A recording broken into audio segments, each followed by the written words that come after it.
열왕기상 말씀 보도록 하겠습니다. 열왕기상 18장 44절로 46절입니다. 제가 가지고 있는 성경책은 구약성경 549페이지입니다. 열왕기상 18장 44절로 46절입니다. 우리 같이 한번 읽도록 하겠습니다. 일곱 번째 이르러서는 그가 말하되 바다에서 사람의 손만한 작은 구름이 일어나니라. 이르되 올라가 야합에게 말하기를 비에 막히지 아니하도록 마차를 갖추고 내려가소서 하라 하니라. 조금 후에 구름과 바람이 일어나서 하늘이 캄캄해지며 큰 비가 내리는지라. 아합이 마차를 타고 이스라엘로 가니 여호와의 능력이 엘리야에게 임하매 그가 허리를 동이고 이스라엘로 돌아가는 곳까지 아합 앞에서 달려갔더라. 아멘. 미국의 그 부흥사였던 다니엘 휘트라는 사람이 있었는데, 이 사람은 그 무디의 부흥 집회 때 큰 은혜를 받고 이 찬송가를 지었다고 합니다. 그 찬송가가 어떤 찬송가냐면 이 빈들의 마른 풀같이라는 이 찬송가입니다. 여러분, 이 찬양 들으면 정말 메마른 내 심령 위에 성령의 담비가 초록초록 내려서 우리가 어떻게 되길 원해요? 정말 성령의 역사를 경험하길 원하죠. 그러면 이 성령은 언제 받을까요? 언제 받죠? 모르겠어요. 그럼 성령은 몇 번 받을까요? 성령은 우리가 언제 받는 게, 내가 예수 그리스도를 나의 구주로 고백하는 순간 우리는 성령을 받습니다. 그리고 성령은 언제 받아요? 몇 번 받아요? 어떤 분이 성령은 매번 받는다라고 하는데, 원래 성령은 단회성입니다. 단회성. 한 번, 일회성이라고 하죠. 그럼 언제 우리가 성령을 받습니까? 여러분 지금 성령 받으셨나요? 받으셨어요? 안 받으셨어요? 다 받으셨죠? 안 받으신 것 같아요? 안 받았다고 말하시는 분은 이 구원의 문제를 다시 한번 생각해 보셔야 되는데, 성경에 보니까 예수 그리스도를 나의 구주로 고백하게 하는 것은 누구 때문에 가능해요? 성령으로 말미암지 않고는 예수 그리스도를 나의 구주로 고백할 수 없다라고 그랬어요. 그럼 여러분 성령 받으셨어요? 안 받으셨어요? 다 받으신 거예요. 예수님이 나의 구주로 고백되는 순간 이미 우리는 뭘 받은 거예요? 성령이 있으신 거예요. 이제 여러분 성령 나는 못 받았다고 말하시면 큰일 납니다. 우리가 성령 받았다고 그러면 무슨 뭐 방언을 해야 되고 무슨 기적을 방해해야 되고, 물론 그 성령의 은사 중에 하나인 것이지, 내가 방언을 하지 않아도, 여러분들 어떤 기적과 은혜를 경험하지 않아도, 여러분 치의 능력이 없어도 뭐예요? 내가 예수 그리스도를 나의 구주로 고백하면 이미 여러분 뭘 받으신 거예요? 성령을 받은 거예요. 근데 왜 우린 자꾸 성령 받으라고 그럴까요? 이 받으라는 의미에서 여기 받는다라는 것은 성령이 사라졌다 나갔다 들었다는 것이 아니라, 내 안에 내주에 있는 성령이 어떻게 하시는 겁니까? 일하시도록 뭐 하는 거예요? 자꾸 기도하라는 것이죠. 원래 성령님을 우리가 받았다라는 것은, 내가 예수 그리스도를 나의 구주로 고백하는 순간 성령님이 내 안에 내주에 있는데, 우리가 자꾸 우리 성령님이 내 삶에 선장이 되어 주셔서 나를 인도하고, 내가 내 생각이 아닌 하나님의 뜻대로 살아가고 노력을 해야 되는데, 자꾸 성령님보다 누가 앞서요? 내가 앞서는 거예요. 그러다 보니까 성령님이 일해야 될 순간에 누가 일하고 있어요? 내가 일하고 있죠. 그래서 우리는 자꾸 성령 받아야 하는 거예요. 이 성령이 받는, 성령이 일하시도록 내 자리를 내어줘야 하는 것이죠. 그게 뭡니까? 네, 성령 받는다라는 것이죠. 여러분 이제 여기 있는 분들은 성령 받았냐 안 받았냐 물어보면 고민하실 필요도 없어요. 난 예수 그리스도를 나의 구주로 고백하니까 성령을 받으신 거예요. 그럼 여러분 이제 뭘 하셔야 돼요? 그 성령님이 내 삶에서 일하시도록 자꾸 내 자리를 어떻게 해요? 내어주는 일을 해요. 그러면 우리는 성령의 담비가 주룩주룩 내리듯이 내 심령이 어떻게 해요? 뜨거워지는 것이죠. 그래서 여러분 기도할 때 막 성령이 역사한다라는 건, 이제는 내가 일하는 것이 아니라 누가 일하시는 거예요? 성령이 일하시는. 그러면 뜨거워질 수밖에 없는 것이에요. 초대교회 때 수많은 사람들이 마가의 다락방에서 주님 앞에 기도할 때, 그들이 기도할 때 성령이 임하니까 어떻게 해야 돼요? 성령이 일하기 시작하니까 그들이 막 방언도 말하고, 특히 성경에 보니까 참 놀라운 일들이 뭐냐면, 언어를 배우지 않았는데도 다른 나라 사람들한테 말을 하면 그 나라 사람들이 그 말을 알아들었다고 그랬어요. 여러분, 그게 다른 말로 표현하면 이 방언의 은사입니다. 그래서 이 방언도 두 가지가 있다고 이야기를 하는데, 하나는 로컬 랭귀지에서 그 지역에 맞는, 흔히 말하면 영어나 일어나 불어, 일본어 이런 것들을 이 방언이라고 표현을 하기도 하고요. 또 하나는 아마 우리 막 진짜 우리 가끔 말씀하시는 막 알아듣지 못하는 언어. 이것도 우리가 또 방언이라고 합니다. 그래서 복음이 전파되기 위해서는 때로는 내가 한국말로 하는데 우리 알아듣는 거예요. 저 일본 사람이 알아듣고 신기하죠? 이거 뭐냐면 하나님의 역사라는 거죠. 아니면 내가 영어도 못하고 불어도 못하는데 하나님이 내 입을 통해서 그 일이 나가도록. 근데 이런 것들은 우리가 경험하기가 쉽지가 않겠죠. 왜요? 이미 성경도 거의 각 나라 말로 번역이 다 되어 있고, 그러니까 이 성경의 번역이라든지 또 시대의 상황에 따라서 하나님이 역사하시는 방법이 다릅니다. 근데 하나님이 정말 필요하다면 아직도 그런 역사는 나타나는데 지금은 이제 그런 역사들이 딱히 필요 없기 때문에 주님이 그 일을 하지 않는 것뿐이에요. 여러분, 그래서 내가 성령의 역사들을 경험하고 그 성령의 충만함들을 경험하고 싶다면 여러분들이 내 자리를 누구한테 내어주는 일을 하셔야 될까요? 하나님께 내어주시고 성령님께 내 자리를 내어드릴 수 있었으면 좋겠습니다. 오늘 열왕기상 18장은 이스라엘 백성, 특히 엘리야가 갈멜산에서 거짓 선지자들과 뭘 해요? 누가 참 하나님인가를 가리는 일들을 합니다. 그리고 나서 이 승리를 맛보았던 엘리야의 모습, 그리고 그 속에서 뭐 합니까? 참 하나님이 바로 우리 하나님이시다라는 사실을 고백을 하게 됩니다. 그리고 3년 6개월 동안 비가 오지 않던 이스라엘에 비가 드디어 오게 하는 이 장면이 오늘 이 본문에 등장을 하죠. 그리고 오늘 본문에서 그런 하나님의 역사, 성령의 역사를 경험하게 하는 그런 일들이 오늘 본문에 있습니다. 우리는 여전히 어떤 일들을 소망하냐면 성령의 역사가 내 속에서 일하고 성령 때문에 내가 뜨거워지기를 원해요. 그리고 내 심령을 보면 때로는 메마른 땅과 같은 그런 모습일 때가 있습니다. 오늘 우리 그렇다면 이 성령의 단비, 성령의 역사는 어떻게 나타나고 또 하나님의 역사는 어떻게 나타날까요?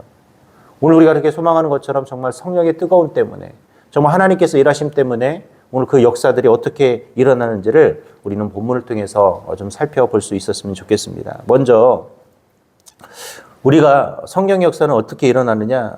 회개가 있어야 한다라는 거예요. 우리가 읽진 않았지만 18장 21절에 보면 이런 말씀이 있어요. 엘리야가 모든 백성에게 가까이 나아가 이르되 너희가 어느 때까지 둘 사이에서 머뭇머뭇하려느냐? 여호와가 만일 하나님이면 그를 따르고 바알이 만일 하나님이면 그를 따를지니라 하니 백성이 말 한마디도 대답하지 아니하는지라.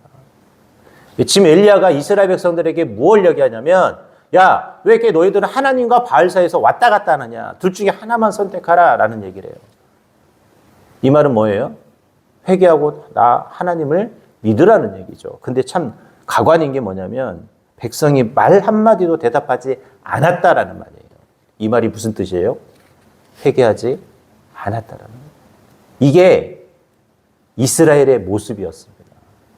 지금 850대 1의 싸움을 앞두고 있는 이 엘리야가 얼마나 속상하면 이스라엘 백성들 앞에서 너희의 참 하나님이 누구인지, 너희가 발 앞에 설 것인지 하나님 앞에 설 것인지 결정하라고 말하는데 그 어떤 누구도 대답하지 않았다라는 거예요.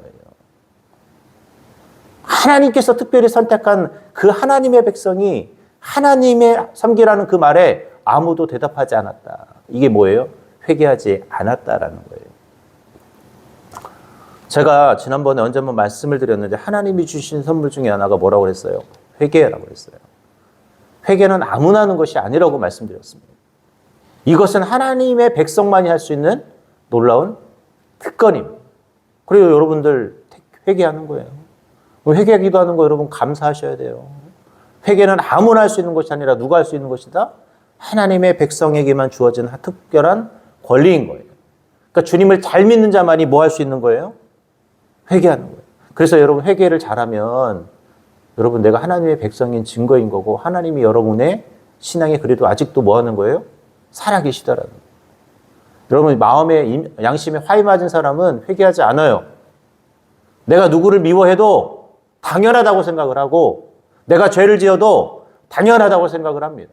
우리 영화나 드라마에 보면 악당들 어때요? 자기가 나쁜 짓 한 것이 당연해요.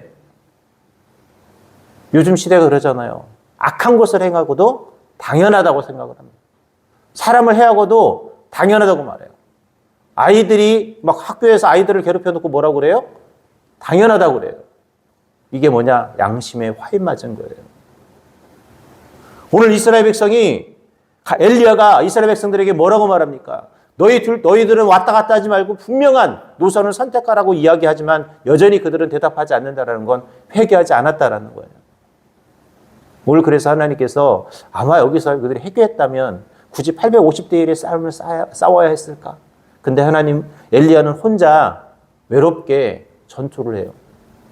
근데 하나님이 승리하시죠. 그들이 850명이 아무리 춤을 추고 난리를 쳐도 하늘에서 불이 내려오지 않지만 엘리야가 주님 앞에 조용히 혼자 기도하자 어떤 일이 일어납니까? 하늘에서 불이 내려와서 갈멜산에서 기적이 나타나는 것이죠. 오늘 여러분 하나님 앞에 회개하시기 바랍니다. 오늘 저와 여러분 하나님이 주신 그 놀라운 선물 회개. 내가 회개를 할 줄 안다라는 건 뭐예요? 다시 다른 말로 표현하면 하나님의 백성의 특권을 누리는 행위인 거예요. 여러분 우리는 죄를 지을 수 있어요. 죄 짓는 건 어쩔 수 없는 거예요. 저와 여러분들은 죄를 지을 수 있어요. 근데 뭘 해야 돼요? 죄를 져놓고 그 죄를 회개하지 않는 건 너무나 큰 잘못입니다. 여러분 제가 그랬잖아요. 다윗이 제일 잘한 게 뭐라고 그랬어요? 회개해요. 다윗은 죄 지면 반드시 하나님 앞에 회개를 했어요. 하나님은 그걸 기억하셨어요. 다윗은 죄 짓고 하나님 앞에 회개하는 일을 잘했다니까요. 그래서 하나님이 다윗을 뭐 하신 걸까요? 사랑하신 거예요. 여러분 회개만 잘해도 하나님의 사랑을 받습니다. 회개만 잘해도 뭐예요? 우리 하나님의 축복을 누릴 수 있는. 그렇다면 마음껏 죄 짓고 맨날 회개하면 되겠네요? 그런 의미가 아니겠죠. 회개라는 건 뭡니까? 내가 다시는 이 죄를 짓지 않겠습니다 하고 주님 앞에 결단하는 거거든요. 물론 우리는 똑같은 죄를 계속 비슷하게 절어가요. 근데 조금 어떻게 해야 된다고 그랬어요? 덜 지으려고 노력해야 되는 거예요. 회개는 내가 안 하고 싶은데 어쩔 수 없이 또 죄라는 건 그렇잖아요. 내가 안 하고 싶은데 또 어쩔 수 없이 또 지을 때가 있잖아요.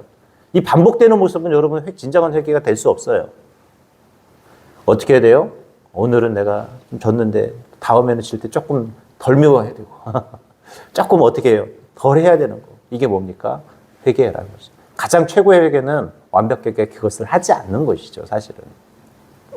오늘 여러분 우리가 하나님의 기적을 경험하고 싶고 성령의 역사를 우리가 경험하고 싶다면 회개를 하십시오. 오늘 이스라엘 백성들처럼 미련하게 둘 사이에서 가지도 오지도 못하고 이런 불상사가 일어나지 않기를 바랍니다. 하나님의 백성이 하나님을 인정하지 못한다는 것만큼 세상에 가장 아픈 사건이 어디 있겠습니까? 다른 말로 표현하면 여러분의 자녀들이 내 부모라고 인정하지 못하는 거예요. 내 부모가 아닌 사람과 내 부모를 놓고 내 부모인지 아닌지 말하지 못하는 것과 똑같은 상황인 거예요. 여러분, 이 얼마나 정말 속상한 상황일까요? 이러니 하나님의 기적을 경험하지 못하는 것이죠. 오늘 저와 여러분들은 회개를 잘하십시오. 회개를 잘하면 성령의 역사를 경험하고 하나님께서 우리와 함께 하심을 경험하게 될 것입니다. 두 번째는 때가 차야 한다는 거예요. 이 말은 뭐냐면 어떻게 해요? 때가 되어야 우리는 성령의 역사를 경험하고 하나님의 임재를 경험할 수 있다라는 거예요. 열왕기상 17장 1절에 보면 이런 말이 있어요. 내 말이 없으면 수년 동안 비도 이스라엘도 있지 아니하리라 라는 말이 있어요. 엘리야가 3년 6개월 동안 비가 오지 않겠다고 선언을 합니다. 그리고 진짜 비가 오지 않아요. 여러분, 가뭄이라는 거, 요즘이야 비가 안 와도 어떻게 해요? 요즘은 기술이 발달해서 저 바닷물도 물론 어떻게 해요? 물을 만들어서 쓰고, 심지어는 인공비도 만들어서 어떻게 해요? 쓰죠. 인간이 막 하나님같이 돼가고 있는 그런 시대가 돼가고 있는데, 여러분, 인간이 노력을 해도 하나님처럼 될 수는 없겠죠. 당연히. 오늘 이때도 비가 오지 않기를 주님 앞에 기도했더니 정말 비가 오지 않았습니다. 그러나 이제 때가 되어 주님 앞에 기도했더니 오늘 여러분 읽었던 말씀처럼 때가 되어 뭐가 왔어요? 비가 왔죠. 오늘 그렇습니다. 모든 것이 때가 있는 것처럼 우리가 하나님의 임재를 경험하고 정말 하나님의 역사를 경험하고 싶다면 때가 있음을 기억하십시오. 근데 그때를 자꾸 내 시점에 맞추지 않았으면 좋겠어요. 우리는 그래요. 매번 내가 원할 때, 요때 빨리, 이게 우리의 마음이거든요. 근데 하나님은 하나님의 때가 있어요. 사실 하나님의 때를 기다리는 게 정말 쉽진 않아요. 제가 말씀드렸잖아요. 정말 하나님의 때는요, 기다리는 게 너무나 힘들어요. 그리고 속상하고 원망스러워요. 나는 지금인데 하나님은 지금이라고 외치지 않아요. 저도 개인적으로 제가 나이가 점점 50이 넘어가니까 보통 50대 딱 전후로 해서 뭐냐면 50대를 기준으로 해서 단임목회를 나가거든요. 근데 이제 제가 나이가 50이 넘어가니까 불안한 거예요. 가야 되는데 가질 못하니까 얼마나 마음이 불안한지. 막 주변에 있는 다른 목사님들은 막 단임목회로 나가고 뭐 하니까 제가 점점 불안한 거예요. 눈물로 기도하지만 하나님이 자꾸 허락을 안 해주세요. 하나님은 기다려라 하는데 저는 기다리기가 참 힘들어요, 여러분. 이게 남자들이 점점 나이를 차가면 이 미래에 대한 불투명한 것 때문에 되게 힘들어하거든요. 물론 뭐 먹고 살 것이 많은 사람들은 걱정이 없는데 그렇지 못한 사람들은 미래가 불투명하니까 준비된 것이 하나도 없으니까 어떻게 돼요? 불안하죠. 그러니까 저와 마찬가지로 나도 빨리 담임 목사를 가야 되는데 하는데 하나님이 길을 허락하지 않는 거예요. 불안하죠. 제 때는 이미 지났어요. 이미 나는 응답받기를 원하는 때가 지났는데 하나님이 그때를 아직 허락하지 않을 때 참 불안하고 힘들어요. 근데 이것이 저만의 문제일까요? 여러분들도 그러잖아요. 지금 하나님이 응답해야 될 텐데, 하나님이 역사해야 될 텐데 왜 하나님 지금 일하시지 않나요? 왜 하나님은 꼭 한참 뒤에 그렇게 응답받는 것처럼 보이잖아요. 이게 사실 어찌 보면 우리가 기다리기가 가장 힘들고 어려운 순간이죠. 근데 하나님은 뭐라고 그래요? 때가 찰 때까지 우리에게 기다리라고 말합니다. 갈라디아서 4장 4절에 보면 때가 차매 하나님이 그 아들을 보내사 여자에게서 나게 하셨다고 그러죠. 하나님은 저 아담과 하와 때부터 이미 예수 그리스도를 보내기로 작정하셨는데 언제요? 수천 년이 흘러서 보냈어요. 이게 너무 힘든 거예요, 그때. 근데 하나님의 때가 돼야 모든 것이 이루어진다는 거예요. 오늘 때로는 여러분 기다림이 힘들 수 있습니다. 눈물 날 수 있습니다. 지칠 수도 있어요. 근데 하나님의 때를 기다리셨으면 좋겠어요. 왜요? 하나님의 때가 역사가 있는 때고 하나님의 때가 가장 합당한 때이기 때문에 그렇습니다. 내 때는 합당하지 않기 때문에 응답하지 않는 거예요, 사실은. 그래서 저도 기다리는 거죠. 제가 예전에 아마 그런 경험이 없었다면, 제가 2년 동안 사역 쉬다가 세대교 오는 그런 경험이 없었다면 저는 못 기다렸을 것 같아요. 그냥 지금 제가 여러분 앞에서 설교 못하고 딴 일 하고 있어서 제가 여러분 집 앞에 택배를 갖다 놓을 수도 있었을 것이고 아니면 제가 딴 일을 하고 있을 수도 있죠. 그래요, 여러분. 하나님의 때를 기다릴 수 있기를 바랍니다. 마지막 세 번째로 우리는 주님께 예배의 제단을 쌓는 일들을 해야 합니다. 오늘 엘리야가 기적을 행하기 위해서 뭘 했냐면 하나님의 제단을 수축하고 거기에서 하나님께 예배를 드렸어요. 그랬더니 어떤 기적이 나타나요? 하늘에서 불이 내렸다라는 것이죠. 그리고 비가 오기 시작했다라는 거예요. 오늘 여러분이 찾고 있는 이 귀한 자리는 하나님의 기적이 나타나는 자리요, 성령의 역사가 나타나는 자리입니다. 여러분이 하나님의 능력을 경험하고 싶다면 매 순간순간마다 예배의 자리를 채우십시오. 그리고 은혜 받는 일에 여러분 최선을 다하셨으면 좋겠습니다. 은혜는 내가 사모해야 옵니다. 은혜는 내가 사모해야 그 은혜를 우리는 경험할 수 있는 것이에요. 나 아무래도 설교가 안 들려요. 은혜가 안 돼요. 은혜가 안 되는 건 설교 때문이 아니라 뭐 때문이다? 나 때문이에요. 여러분 정말 우리가 은혜를 받는지 안 받는지를 여러분이 확인해 보고 싶다면 여러분이 성경을 읽으면서 내가 은혜를 받는지 안 받는지를 경험해 보시기 바랍니다. 내가 성경 한 구절 한 구절에 여러분의 폐부를 찌르고 그 말씀 때문에 눈물 나고 그 말씀 때문에 내가 회개를 하고 있으면 여러분 설교를 듣지 않아도 여러분들이 은혜를 받으셔야 돼요. 근데 말씀을 읽는데 아무 감동도 없고 감흥도 없고 그 말씀이 그런지 아닌지도 별로 느껴지지 않는다면 뭐예요? 지금 나를 한번 되돌아봐야 하는 거예요. 어떤 분이 그런 영상에 그런 얘기를 하더라고요. 대부분의 성도들의 공통된 이야기가 뭐냐면 목사님 설교가 안 들려요. 아무리 노력해도 안 들려요. 그래서 뭐예요? 다른 교회로 갈래요. 그럼 이분이 가서 은혜 받느냐? 못한대요. 그때 그분이 그 목사님이 영상에 그 목사님이 이런 얘기를 하더라고요. 그러면 먼저 내가 하나님의 말씀을 읽어봐라. 그리고 그 말씀이 정말 살아 움직여서 내 마음을 감동시키고 내가 그 말씀 때문에 눈물을 흘리고 말씀 때문에 살아가 보는지를. 그걸 먼저 내가 확인을 해봐라. 그것이 없다면 그 어떤 누구의 설교를 들어도 그는 은혜 받지 못할 것이다 라고 했어요. 오늘 저와 여러분들 뭘 하셔야 될까요? 예배의 자리를 끊임없이 여러분 채워하시고 우리가 세우려고 노력하셨으면 좋겠습니다. 이제 말씀을 맺도록 하겠습니다. 우리는 성령의 역사 또 성령의 은혜를 늘 경험하길 원해요. 그런데 이미 성령은 우리 안에 계시고 그 성령은 여전히 우리 가운데 일하시고 계십니다. 그런데 늘 내가 앞서서 성령이 역사하시는지 그렇지 못하는지 우리는 깨닫지 못하고 있습니다. 오늘 저와 여러분들 성령이 내 삶의 우선순위가 되게 하시고 성령님이 일하실 수 있도록 내 자리를 내놓아 주셨으면 좋겠어요. 오늘 여러분의 생각이 앞서는 하루가 되지 않기를 바랍니다. 내 생각이 앞설 때 주님 앞에 그런 기도하세요. 하나님이 앞서서 일해 주시고 하나님께서 내 마음을 움직여 달라고. 그래서 오늘 하나님의 그 성령을 경험하고 하나님의 일하심을 경험하고 하나님의 역사를 경험하는 내 삶이 되게 해달라고 주님 앞에 이 새벽에 기도하시길 바랍니다. 그러면 오늘 여러분 이 자리가 성령을 경험하는 자리요 하나님의 역사를 경험하는 오늘 하루가 될 줄 믿습니다. 오늘 그런 마음으로 주 앞에 기도하며 나가는 그런 저와 여러분이 될 수 있기를 주님의 이름으로 기도합니다.